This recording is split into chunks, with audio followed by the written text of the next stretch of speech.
Alright, welcome back ladies and gentlemen to a brand new Materwelon upload. I hope you're having a fantastic day as always, and today we're actually going to follow up on some news that isn't that fantastic at all. So 2 weeks back I released my video covering the Tokyo's revenge allegations over on Instagram. If you haven't seen it yet, I definitely recommend to check it out. I'll of course have it linked in the description, and there have been some interesting developments going on in this entire situation. Specifically, a lot of videos covering this subject matter have been randomly disappearing, and I do actually have a couple of things to say about it. So to quickly recap what happened, in case you forgot, Tokyo's Revenge is of course a semi-decently known rapper who had a very strong fan base behind him. He has around 3 million monthly Spotify listeners, so I think it's safe to say he has somewhat established himself in the scene. But a couple of weeks ago, a 15-year-old girl called Sasa released a nuclear threat on her Instagram, coupled with a Dropbox link which featured around 100 images as proof, and she exposed Tokyo's Revenge for sending explicit pictures to her, as well as a shit ton of other little girls, all minors of course, which basically showed everyone that Tokyo's Revenge was grooming children. The sheer amount of screenshots, videos and other evidence provided by these people led to Tokyo being pretty much universally perceived as guilty without a doubt. These massive allegations obviously inspired a lot of people to make videos on this situation, basically educating people on how Tokyo's Revenge had been this terrible person behind the scenes, and Tokyo responded by deleting all of his Instagram posts and barely giving any public comments at all. Until now. While to say he publicly addressed anything is not entirely correct, in fact he probably did the exact opposite, because over one night a lot of videos that covered this controversy had suddenly been wiped off the internet with no community posts by the respective video creators or anything at all announcing this removal. This involved a bunch of big voices in the wider YouTube rap scene, such as the likes of ImDontai BlackySpeakz or Bobbalam, to name a few, and this understandably raised a lot of questions within the community. People were speculating that perhaps the allegations had somehow been proven wrong, which would have led everybody to remove their videos on the situation, or the other option, that the videos were forcibly taken off YouTube by Tokyo's Revenge or his record label in order to sweep this whole topic under the rug. That theory was also additionally supported by the fact that the original post was nowhere to be found, with only the Dropbox link remaining in working condition, which by itself can only be accessed with a direct link or from the now deleted Instagram page. Interestingly, all this speculation actually ended very recently, and the reason all these videos have been taken down is actually exactly what I expected it to be. Tokyo's label wrongfully strike down all of the most popular uploads covering this particular subject, so it was removed by force.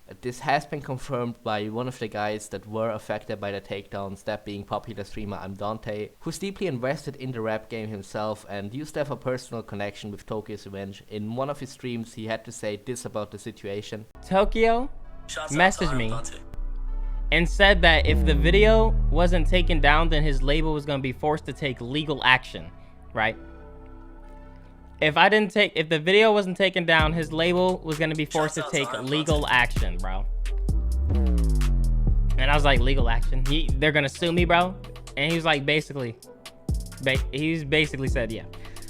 So I took the video down. And this has been confirmed over on Twitter by BlackySpeakz, who of course also had one of his videos taken down because he covered the Tokyo's Revenge allegations, and he reposted something ImDontai already said prior in his Instagram story, and he also put out another response tweet below to a fan saying, "Sad to see Tokyo trying to sue people for speaking the truth at this point, only goes downhill from here." And Blacky responded with, "It is what it is, I only put this up so people stop asking me to cover it." Got a lot of messages from people asking me why I deleted it. And this means that all of these videos have been indeed forcibly removed by this record label, and they even threatened everybody who's talking about it with legal action, basically trying to keep everyone's mouth shut in order to sweep this entire situation under the rug to the greatest extent possible. And man, I should have to say, at this point I have lost all respect for Tokyo's Revenge entirely. Even though he used to be an artist I liked listening to a lot, I don't think I will ever see this guy in the same light again. It's obvious that his label is trying everything to save his career and protect their artists by any means, since it's clear as day that his fan base has taken a giant hit from all this information coming out. What I mean by this is that a lot of people are similar to me in the fact that they also refuse to support a person that has done such terrible things to children. But the label would absolutely never care about that. People need to realize music labels and the industry are inherently evil. All a record label has in mind when signing an artist is profit and money, and even if there are some of the most terrible people in the entire universe universe, the music label will not care in the slightest and do anything to protect predators, all for saving their signee's career and prevent any money loss. ImDontai said it best himself in the same stream later on. Celebrities and things like that, if they do something wrong, even if you're their homie, you're not supposed to say nothing, bro.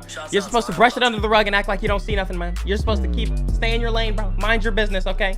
Because that's just wrong. All right, morals don't exist. There's no such thing as morals in showbiz, man. There's no such thing as morals, man. And I'ma just go ahead and entirely agree with what he just said. He's definitely spitting some truth here. In my opinion, all of this is a clear case of censoring on YouTube, and I really don't wanna be that guy, but free speech, people. Like, I completely understand why ImDontai and BlackySpeakz had to take down their videos. It's cause they didn't want to have to go through all the stress and struggle of a lawsuit, especially not one with a label, even though they, in my opinion, are entirely in the right here and did nothing wrong. They simply provided commentary on a trending topic and were educating people on Tokyo's predatory behavior here, but this definitely shows the level of power and weight these record labels actually hold. The YouTube harassment takedown system is designed to help you out, except when you're going up against a music label. Then you're screwed because they are basically able to do whatever they want. From my understanding here, I don't think anyone is even going to attempt to fight back, even though I know this Bobbalam's video is back up, but I'm not sure if it was ever taken down in the first place. Maybe it was just buried within the YouTube algorithm, since it was nowhere to be found for quite some time when I did my research, cause it would seem rather odd that he would be the only one that managed to get his video back up without being like sued by the label. Like, realistically, from a creator's perspective, it certainly does not pay off to fight back just for one video and risk having to spend thousands of dollars for defending yourself in a lawsuit, even though none of them did anything wrong. I mean, it did always seem kind of suspicious that barely any articles were written about this topic. I guess the music industry unfortunately has Tokyo's back in this situation, and a lot of people are just too afraid to speak out here because of the legal backlash they will be getting. Honestly, in order to get more attention on this censorship, somebody would have to call in the big guns, like a creator with above 1 million subs or something, because otherwise nobody has a chance against the label here. And even if you're that big, it's still questionable if the risk of a lawsuit does outweigh the benefits of covering the situation, and additionally, you might be ruining your industry connections by publicly calling rappers out. My video is obviously still up, as in corporate label minds, my channel is way too small to ever be affected by stuff like this, but regardless, this situation has been absolutely devastating, and Tokyo's revenge seems to be getting worse and worse. Okay, so we've reached the conclusion of this video. We recently hit 100 subs, so I just wanna quickly say thank you for all the support. It's really been overwhelming despite recent events that have been blown way out of proportion by certain people. I still greatly appreciate everyone that hit that sub button down below. If you haven't already and you do enjoy my content, leave a sub, it really helps out a lot. Drop a thumbs up on this video, otherwise an army of 13-year-old edgelords will make exposed videos on you. Definitely let me know your thoughts on the situation in the comments down below. I'm as always very interested to hear your opinion about these things, and yeah, that's gonna do it for today. Stay safe and goodbye.